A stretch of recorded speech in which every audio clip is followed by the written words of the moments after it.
Hai, perkenalkan nama saya Setia Prestika Tarema. Saya merupakan mahasiswa dari Universitas Pembangunan Indonesia Manado, Fakultas Keperawatan semester 6. Dalam video ini, saya akan menjelaskan beberapa kajian materi mengenai manajemen kegawat daruratan. Adapun manajemen kegawat daruratan yang akan saya bahas dalam video ini, yang pertama, ada manajemen kegawat daruratan neurologi, stroke, cedera kepala, dan ada pun manajemen kegawat daruratan mengenai neonatus. Kegawat daruratan neurologi perlu tindakan dan penata laksanaan lebih cepat dan juga tepat.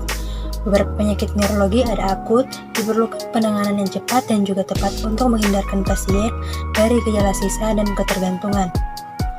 Diperlukan satu panduan bagi dokter dan para medis di unit pelayanan terdepan untuk bisa mengenali dan melakukan tindak lanjut dalam kegawat daruratan neurologi. Adapun yang akan dibahas yaitu tata laksana kesadaran menurun, peningkatan tik, tata laksana stroke akut, status epileptikus, kegawat daruratan cedera kepala, dan emergensi cedera medula spinalis. Tata laksana kesadaran menurun diantaranya ada penyebab kesadaran menurun, masa supra atau infratentorial lesi destruktif pada subtentorium atau efek toksik lesi difus pada korteks cerebri.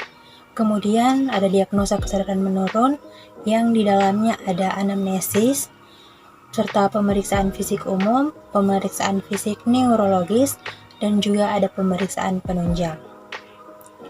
Pengobatannya memiliki prinsip yaitu cepat, tepat, dan juga akurat.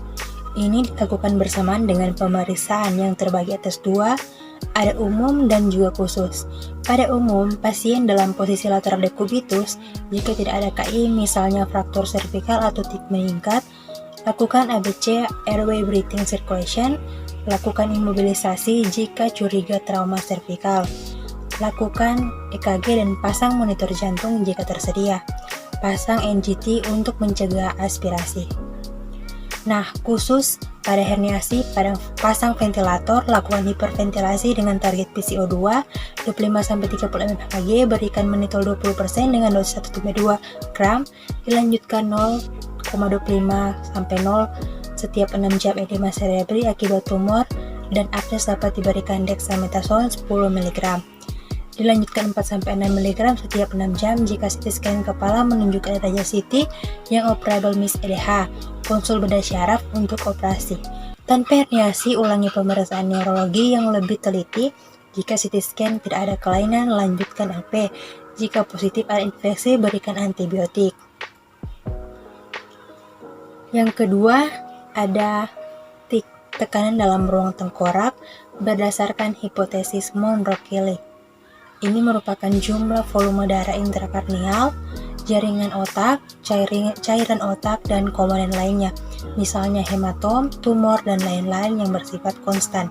Gejala klinik sakit kepala, terutama pagi hari, muntah bersifat proyektil, papiledema, gejala efek dengan massa, gangguan kesadaran dengan penekanan pada formatio reticularis, gejala vokal cerebral. Selanjutnya ada stroke. Tata laksana stroke. Stroke merupakan penyebab kematian dan kecacatan utama di Indonesia. Stroke ini suatu kegawat daruratan medis yang harus ditangani secara cepat, tepat, dan juga cermat. Penyebab stroke infark otak 80%, menyebabkan emboli dan aterotrombotik perdarahan 20%.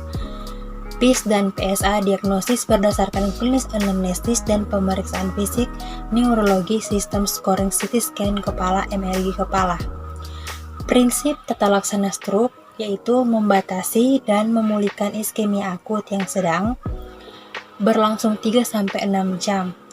Ini mengakibatkan trombolisis dengan RTPA dengan syarat-syarat khusus, mencegah perburukan neurologi yang berhubungan dengan stroke yang masih juga berkembang atau therapeutic windows SMP 72 jam. Perburukan klinis dapat disebabkan edema yang progresif. Ekstensi teritor infark, konferensi hemoragik mencegah stroke berulang dini dalam 30 hari.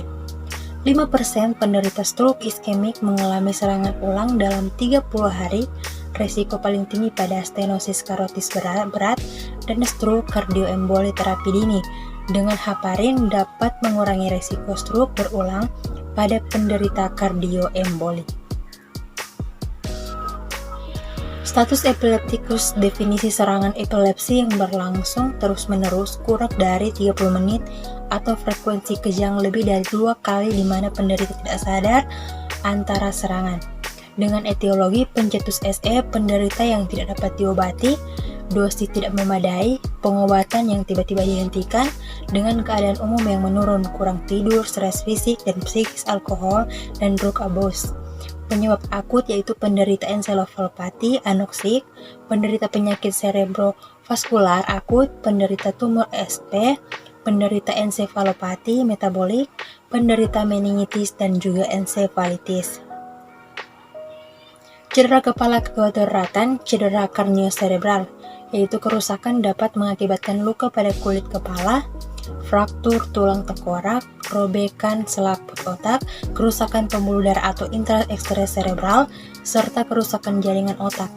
Adapun tata laksana yang pertama operatif dan non-operatif.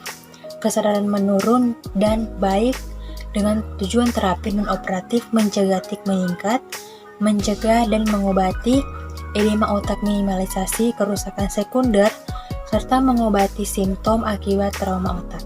Ada manajemen kedaruratan neonatus. Bayi baru lahir mempunyai masalah berat yang ada 2, meninggal atau cacat. Ini perlu penanganan cepat setiap tahun. 4 juta meninggal pada bulan pertama, 2/3 meninggal pada minggu pertama. Bayi dengan kegawatan neonatal yang mempunyai resiko kematian atau bisa bertahan hidup akan mengalami gejala sisa.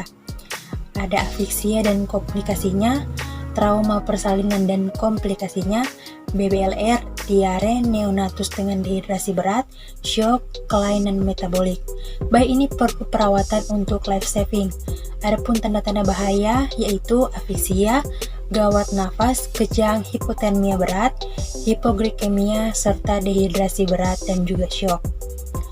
Afiksia terbagi 2, yaitu asfiksi prenatal dan neonatal. Kondisi medis akibat kekurangan oksigen saat kelahiran yang dapat menyebabkan kerusakan fisik, terutama otak. Hipoksia dapat menyebabkan kerusakan berbagai organ seperti jantung, otak, paru, hati, usus, dan ginjal.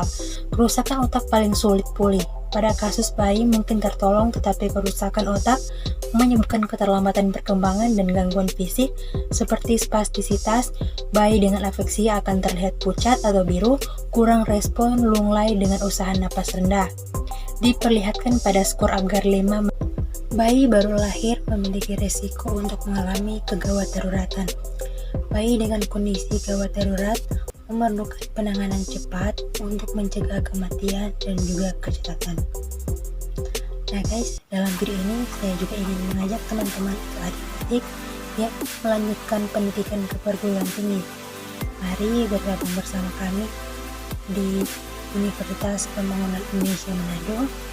Di UNPI Manado memiliki 6 fakultas. Fakultas Keperawatan, Teknik, Hukum, Pertanian, Ilmu Sosial dan Politik, dan juga Fakultas Sastra. Alasan saya mengajak teman-teman sekalian bergabung bersama kami adalah lokasi kampus yang strategis, biaya pendidikan yang terjangkau, dan dapat memberikan kurikulum yang berkualitas dan juga berpeluang kerja di luar negeri bagi para alumni. Karena itu, mari bergabung bersama kami di Universitas Pembangunan Indonesia Manado.